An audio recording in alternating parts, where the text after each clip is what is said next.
Bem, amantes do terror e sobrenatural, sejam muito bem-vindos a mais um vídeo do canal Universo Sombrio. Tudo tranks com vocês?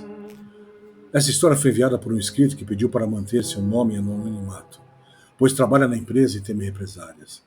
Trata-se de uma tragédia que teve seu desfecho em 1º de janeiro em Balneário de Camboriú. Faça sua pesquisa no Google e tire suas conclusões. A BMW possuída por Christine, o carro assassino. A BMW possuída por Christine, o carro assassino. Olá, amigos do canal Porta dos Pesadelos. A história que vou contar é aterrorizante e, por minha segurança, vou me manter anônimo. Sou engenheiro mecânico e apaixonado por carros. Desde garoto, sempre gostei de carrinhos, ao ponto de ter uma coleção com mais de 500 miniaturas de Hot Wheels em casa. Outra grande paixão que tenho é por filmes de terror, em especial as adaptações dos contos de Stephen King. Perdi a conta de quantas vezes assisti Cemitério Maldito, mas o meu filme preferido é Christine, o carro assassino. Para quem não conhece, nesse conto do mestre de terror, Annie compra um Plymouth Fury 1958 que ele chama carinhosamente de Christine. Ele então desenvolve uma obsessão doentia pelo carro, para o desespero de seu amigo Dennis. Depois que Bud destrói Christine, o carro se restaura perfeitamente e começa a perseguir e matar a gangue de Bud. Determinado a acabar com as mortes, Dennis e a namorada de Annie, Leigh, decidem destruir Christine. Mas o que ninguém sabia é que o carro era a encarnação do próprio diabo. O mais interessante nessa história é que desde a linha de montagem o carro já havia feito algumas vítimas, inclusive um trabalhador que foi asfixiado dentro do veículo. Muitas vezes me vi sonhando com esse carro e de como teriam conseguido amaldiçoá-lo, possuí-lo. Após me formar, consegui um estágio a uma montadora da BMW em Araquari, Santa Catarina, e com isso tive parte de meus sonhos realizados. Em apenas 2 anos fui efetivado e promovido a gerente de qualidade, onde minha função principal na fábrica era ligada ao controle de qualidade, portanto, nenhum carro saía da fábrica sem o meu aval. Essa montadora de origem alemã é muito rígida e os carros são produzidos com o mesmo padrão da sua matriz em Munique, na região da Alta Baviera. As vendas da montadora atendem às expectativas aqui no país e trabalhar lá é praticamente uma diversão. Durante todo o tempo que trabalho lá, nunca tinha notado nada de anormal, até que um dia, bem no final do expediente, observei uma movimentação estranha. Um companheiro de trabalho acidentalmente desativou um sensor de segurança da linha de montagem da BMW 320i Sport e, infelizmente, ao inspecionar o carro, um colega teve a cabeça esmagada pelo motor, que caiu do suporte, antes mesmo de ser colocado no veículo. Muito estranho. Por se tratar de uma empresa multinacional, o caso foi abafado, a família do acidentado indenizada e ninguém soube desse acidente, até hoje.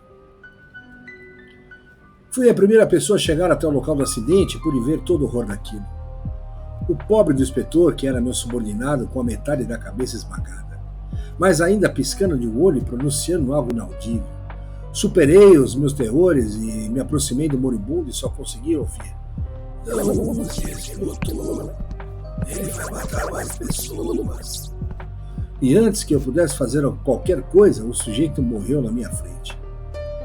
Passado o tumulto, fui chamado à sala da direção, que estava com a equipe de gerenciamento de crises. Eles nos disseram que a empresa divulgaria para a imprensa sobre o acidente e que acabava de acontecer. Desde que inauguramos essa unidade, nenhum acidente havia acontecido, portanto, tivemos a certeza que se tratou de um suicídio.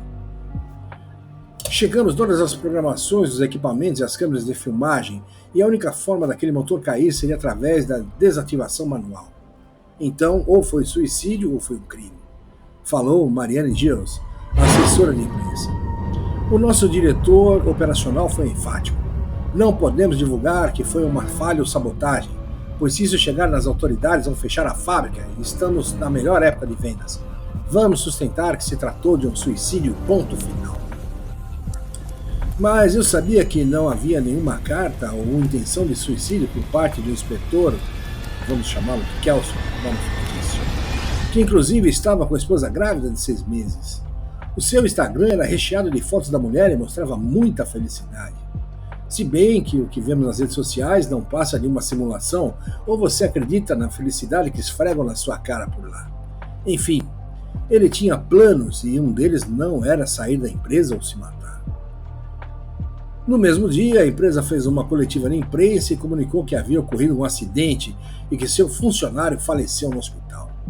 Essa era a estratégia para não fechar a fábrica, pois se a morte fosse declarada dentro da fábrica, a mesma teria que ser fechada até concluir as investigações. Guardadas as devidas proporções, o mesmo que fizeram na morte de Ayrton Senna, que foi na pista e declarada só no hospital para não cancelarem o amaldiçoado GP de Imola. Como o inspetor que faleceu era da minha equipe, coube a mim falar com a viúva, a Gláucia Maia. Fui até o hospital para dar suporte aos trâmites do velório e enterro e também conversar com a mulher. O que mais chamou minha atenção é que Gláucia estava serena e até sorrindo. Ela acabava de perder o pai de seu filho e parecia contente.